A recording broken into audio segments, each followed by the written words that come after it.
There's a lot going on there with Freda. She definitely has her nose pressed against the glass, you know, of this kind of dream world where everything is easy and done for you, you know? She is somebody who pours champagne for other people, and I think it only makes sense that she fantasizes about somebody pouring champagne for her. Zoe Kravitz's directorial debut, Blink Twice, is one of those rare movies that's even better on the second watch, and the amount of detail that's put into this thing is really impressive, to say the least. I want to specifically cover the fascinating and at times shocking arc of Freda's journey tracked through her clothing and nails. So the opening shot is a green chameleon. I feel the color green in this film represents clarity, finding out the truth of their situation on the island and regaining memory. The green chameleon, we learned, was a memory of one of Freda's most traumatic moments on the island from her previous trip, where she hits her head on a rock that gives her her scar. We learn that Freda has her own passion of being a nail artist, and these are her designs. Now, Freda's nails are a physical signifier of her identity. She designs them herself, so they're original, and other people she interacts with frequently comment or compliment her nails. When she's on the island and dresses the same as everybody else, her nails are her unique accessory. When we meet Freda, she's in her dingy apartment wearing a purple shirt, gray sweat shorts, and tube socks. We also see the first appearance of Jess's yellow lighter. A little foreshadowing I love is the book she puts the lighter on is titled Success is the Best Revenge, something we also learned Freda's mom used to tell her. When Freda goes to her catering job, she's in her black and white work uniform and is wearing a red backpack, which we later see contains her and Jess's dresses. We learned that last year she also worked this gala and she spoke to recently canceled bad boy tech billionaire Slater King, and he complimented her nails. She talks to her boss, and her boss warns her to be more invisible this time, something that Freda deeply does not want to be. Later, when Jess tries to get Freda to leave the island, she reveals that her primary reason to stay is because for the first time in her life, she does not feel invisible. Her work uniform, of course, reinforces her invisibility, as at galas such as these, the servers are meant to blend in and serve, not to be distinguishable at all to the guests. While working the gala pouring champagne, Freda sees Slater King in person for the first time, or at least the first time to her, and she's so distracted she spills the champagne on a guest. We see the clearest shot so far of her nails as well, blue cats with yellow eyes. Freda sneaks away with Jess to reveal that she has bought dresses for them both so they can attempt to blend in and sneak into the gala as guests. She asks red or blue, which I feel is a nod to The Matrix. In The Matrix, main character Neo is offered a red and a blue pill. The red pill allows Neo to learn the truth about the Matrix's oppressive nature and what's happening outside of the illusion. The blue pill allows Neo to return to the illusion and remain in blissful ignorance. However, in Blink Twice, I feel the colors' meanings are actually swapped. The flower exclusive to the island is a red blossom, the perfume that it's made from to help people forget is red, and the bags that the perfume comes in are also red. So red means forgetting and living in blissful ignorance. Jess chooses the blue dress. I believe the color blue in Blink Twice represents suspicion. I'll go into even more details and examples of this later in the video. Jess is certainly much more suspicious of the island than Freda is. She's hesitant to give away her phone, makes frequent comments on how she feels like they might be in danger. So do you think the human sacrifice is before or after dinner? And is the first one to attempt to get them to leave the island after being bit by a snake. Costume designer Kirsten Hargroder told Harper's Bazaar that the dresses Freda and Jess wear were cheaper dresses found at Bloomingdale's so that we could see the arc of her character. We see these two attempt to blend in with the rich and famous like chameleons, but fail to do so and get caught. Freda, however, refuses to back down and attempts to walk in again, pretty immediately breaking her shoe and pummeling to the ground. Then her seemingly Prince Charming appears, Slater King, helping her to her feet. We then get introduced to all the other characters we eventually meet on the island, including this awkward encounter with Sarah. Cute nails. Thank you. Starting off the tone of their rivalry. I want to note as well that Slater is wearing a red pocket square. At the end of the night, Slater invites them to go to the island, and on the private jet, they go. When they arrive, they're greeted by the red gates of the island estate. I want to take a moment to talk more about the significance of the color red in Blink Twice, in addition to its explicit one with the Disteria flower. Historically, red has had two main categories of associations. One is its association with love, lust, or seduction, and on the flip side, violence, anger, and blood. The tables in the gala scene are red, the seats on the private jet are red, and the primary color for the exterior of the building and the gate of the island is red. On their first night, they're served steak, or as Slater calls it, red meat, for dinner, and their bottomless champagne is equipped with red raspberries. I believe these luxurious red items are symbols of wealth and are seducing the visitors to the island, including Freda. Arriving at the island, they are immediately offered champagne and asked to give up their phones, in which they all comply. Slater then brings Freda to her room, with blue walls. If we're running with the idea that blue represents suspicion and doubt, her room is one of the locations where she tends to get the most suspicious. We get her first moment as she tries to apply a lip gloss and sees an unsettling long strand of hair. Then immediately after, she's greeted by the badass maid. And yes, her character is literally called the badass maid. She calls her Red Rabbit, which confuses Freda. We learn later that in her first trip to the island, she had red rabbits painted on her nails. When the maid leaves, she leaves behind the cleaning bucket. Freda finds this interaction odd, but assumes that she left the bucket there by mistake. We can assume now that this was not a mistake, since it's probably the maid's duty to clean up the room and the women after they are attacked each evening. We can see as well that one cloth appears to be stained pink, presumably from blood. After freshening up, Freda and Jess walk out with their near-identical white swimsuits, white wraps, straw hats, and black sunglasses. Jess wonders if it's weird they have clothing for them. Freda feels like it's not weird, it's just rich, which I think is a primary way in the island to brush off the things that are suspicious, which in a lot of ways makes sense. Like, going back to the phone bag, yeah, that's inherently suspicious to have your phone taken away, but if you are gonna hang out with the rich and famous, that's kind of expected because the greatest privilege that average people have over the rich and famous is privacy. Many celebrities are constantly bombarded with attention from just attempting to do basic activities, like go grocery shopping or take a walk. If you saw a random woman on the street, would you yell at her from the car window? Would you harass her in public? It makes sense that if they're hanging out with people they didn't know that well, how could they trust that these strangers couldn't just film them without their knowledge for clout? Or sell photos or stories to tabloids, things that regularly do happen to celebrities. But of course there's a flip side to this. I actually had a friend who was invited to a P. Diddy party, like years ago, obviously. And thank God she didn't go, especially given everything that's come out even just last week. But basically, the process of going would have involved them being driven to a location to then have their phones be taken away, and then from that location take a shuttle to where the party was at his house.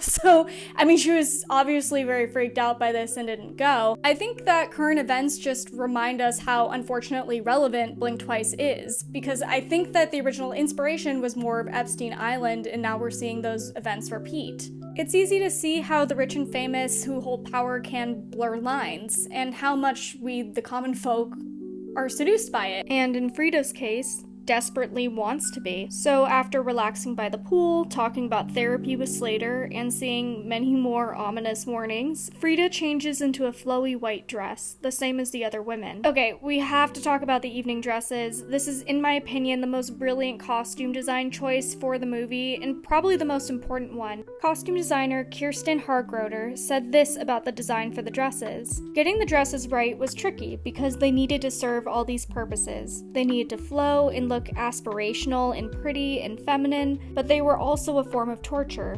The dress bow in the back has these long flowing pieces of fabric that are also used to tie up the women.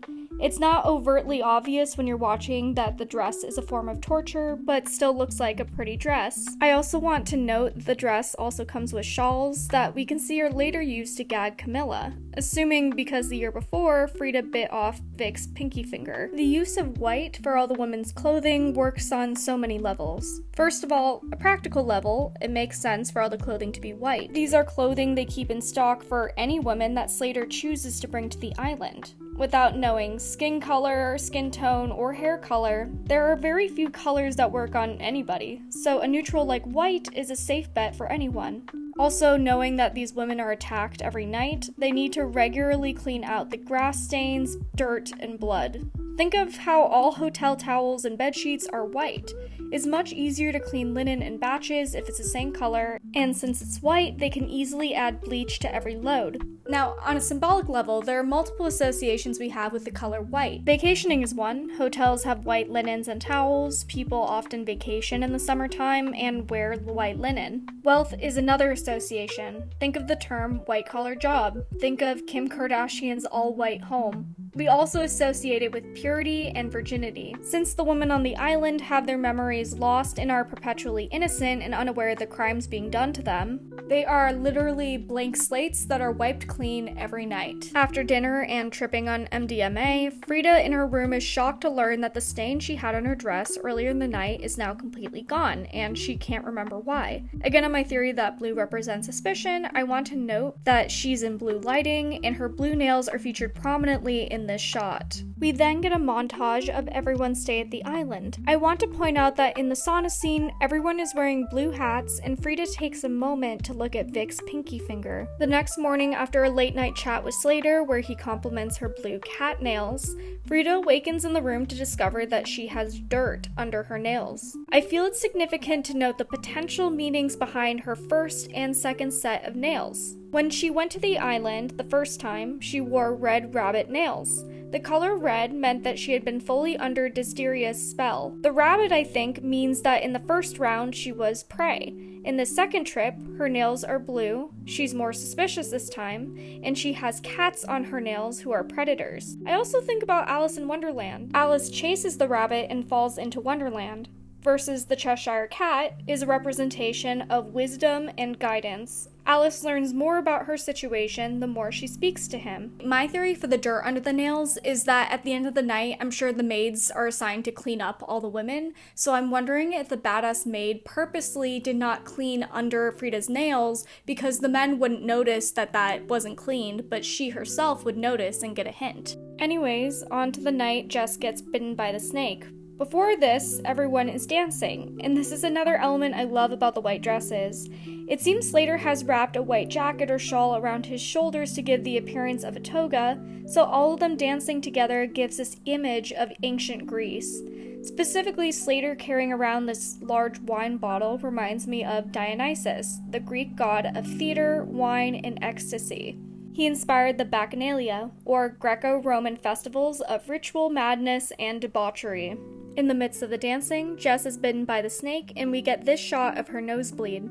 We learn that the nosebleed means that the venom is in full effect, and that all the memories are restored to the women. What I love about this image as well is since we're associating the spell of Dysteria with the color red, the image of the nosebleed is the color red being expelled from their bodies. The next morning, Freda discovers the hut with all the red gift bags. She runs into the badass maid, who then offers her a drink of venom. I want to note that she has touches of green on her sleeves of her uniform, as well as a snake tattoo. Once Freda drinks the venom, the badass maid yells "Red Rabbit" over and over again, scaring Freda. Though, in retrospect, we can understand that she was only attempting to jog her memory. We soon get a second shot of Freda noticing the dirt under her nails. I want to note as well that we can see there's a slight gap under her set, cleverly showing the passage of time since her nails are now longer. The next morning at breakfast, Freda is wearing a purple shawl over her swimsuit. This reintroduction of color to her white slate outfit displays her transition into learning the truth. Also, it reminds me that the first outfit we see her in during the film is a purple t-shirt. I think the purple shawl shows us that Freda is finding herself again. When the boys leave for their fishing trip, the girls have a girls' spa day, wearing blue face masks. When Sarah asks for a lighter, Freda suddenly remembers that Jess is missing, and none of the girls remember her at all. Freda understandably freaks out, and in the process finds the knife that Jess told her to hide. Sarah then finds Freda, realizing the yellow lighter had Jess's name on it. I think the yellow lighter, and yellow in general in Blink Twice, is meant to represent that spark of memory. The discovery of Jess's name on the lighter is what brings Freda and Sarah, who are rivals, now together. Also, the snakes themselves that carry the venom are yellow. When one bites Jess, it sparks her memory as well. Jess, also in the process of remembering, walks around with a yellow towel in her head. Sarah is wearing a green shawl. showing that she's moving closer to the clarity of her situation, and she no longer is a blank slate. Together, they pour venom-laced tequila shots for all the women on the island.